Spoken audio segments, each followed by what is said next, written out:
Em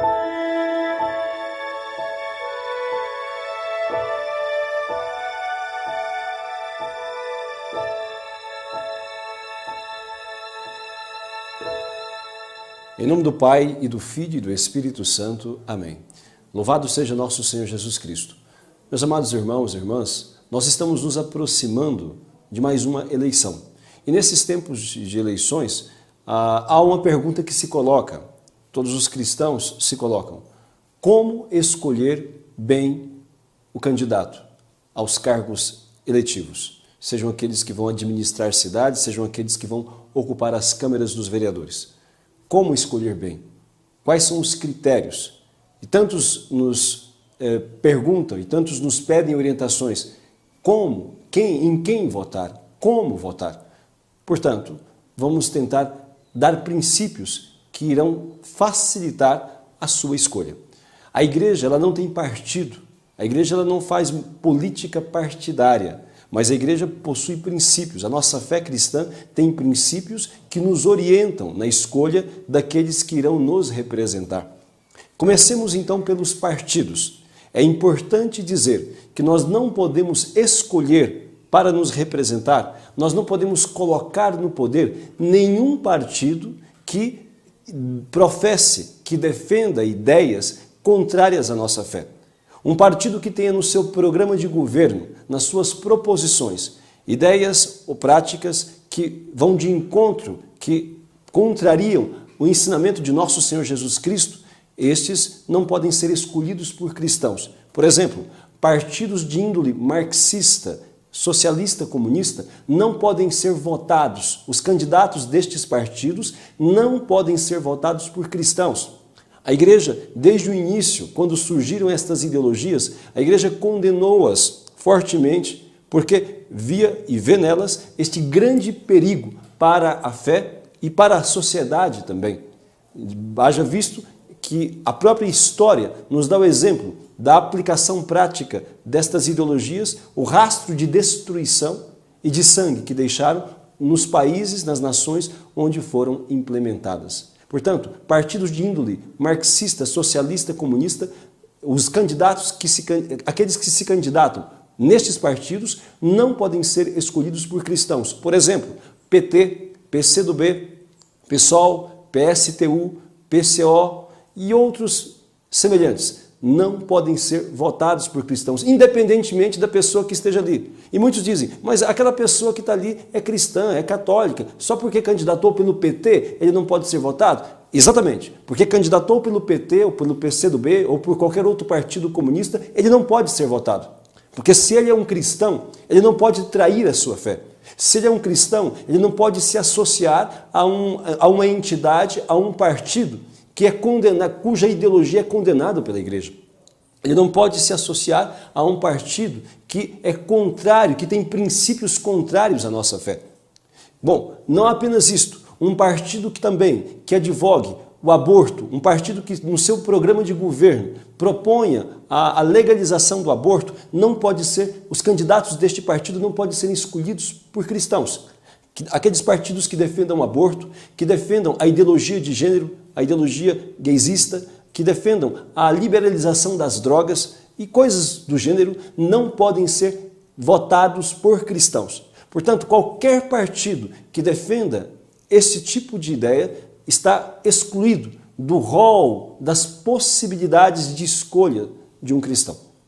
Portanto, é preciso analisar, independentemente de quem seja o candidato. Poderia ser uma pessoa que seja considerada extremamente caridosa, alguém que se diga cristão, alguém que vá à missa todos os domingos, se candidata por um partido de índole marxista, que defenda o aborto, que defenda a ideologia de gênero, esta pessoa não pode ser escolhida por cristão.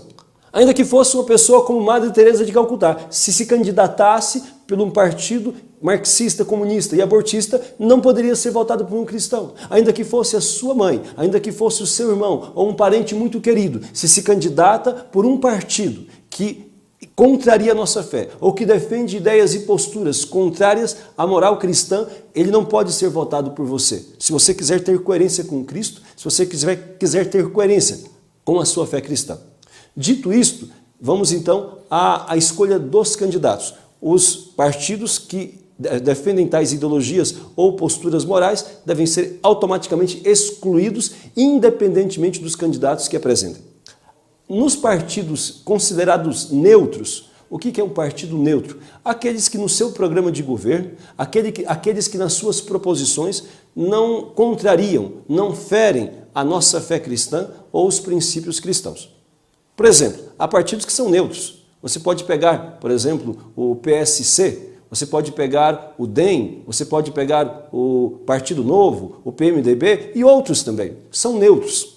Isto não quer dizer que todos os candidatos apresentados por estes partidos sejam bons. Não são.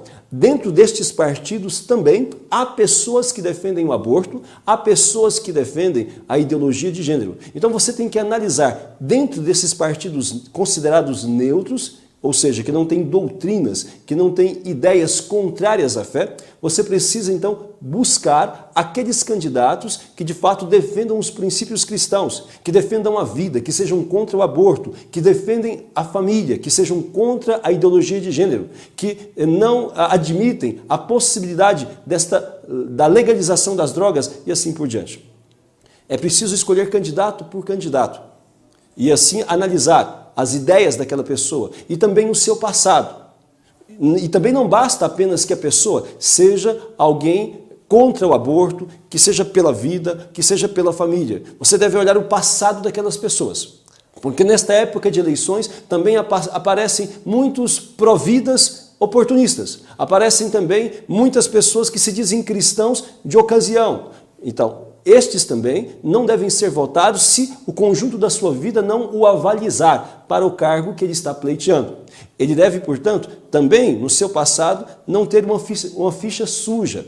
Não devem ser pessoas comprometidas com corrupção. E o tanto quanto possível, que sejam pessoas, os candidatos que você escolher aos cargos eletivos, sejam pessoas cuja idoneidade, cuja honestidade seja comprovada e também cuja competência na administração das coisas seja também comprovada. Assim, você terá critérios para escolher um bom candidato.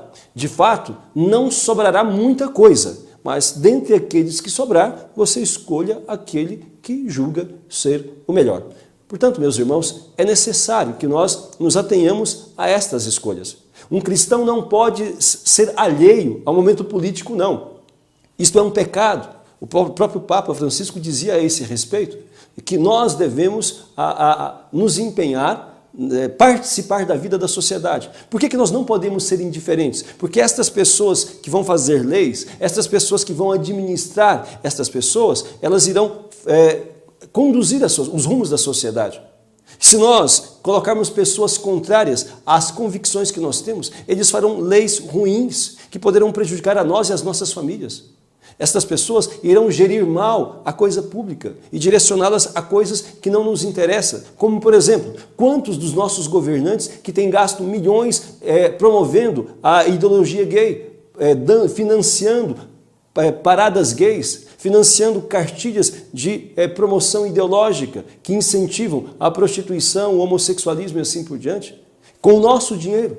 Quantos destes governantes, prefeitos, por exemplo, gastam milhões promovendo o carnaval, propagando, portanto, doenças, propagando, então, prostituição, vícios e todo tipo de imoralidade, enquanto os nossos hospitais, as nossas escolas, a segurança carece de investimentos maiores. Portanto, é necessário participar do processo de escolha dos candidatos, sim, e ter critérios adequados para que nós não colaboremos na escolha de pessoas que têm destruído a sociedade, mas sim, o tanto quanto possível, ajudemos a colocar no poder pessoas de bem. Ainda existem pessoas de bem, sim, e nós, pela graça de Deus, podemos, então, escolher pessoas melhores do que aqueles que até agora, em maneira geral, têm nos representado. Peçamos a Deus que abençoe, que ilumine a nossa escolha e que nos ajude, que nos livre do mal. Nós rezamos no Pai Nosso todos os dias isto, livrai-nos do mal. Devemos acrescentar, livrai-nos dos maus políticos. Ajude-nos a escolher pessoas decentes, competentes, honestas, para gerir a coisa pública e ajudar a sociedade a caminhar de maneira melhor. Louvado seja nosso Senhor Jesus Cristo.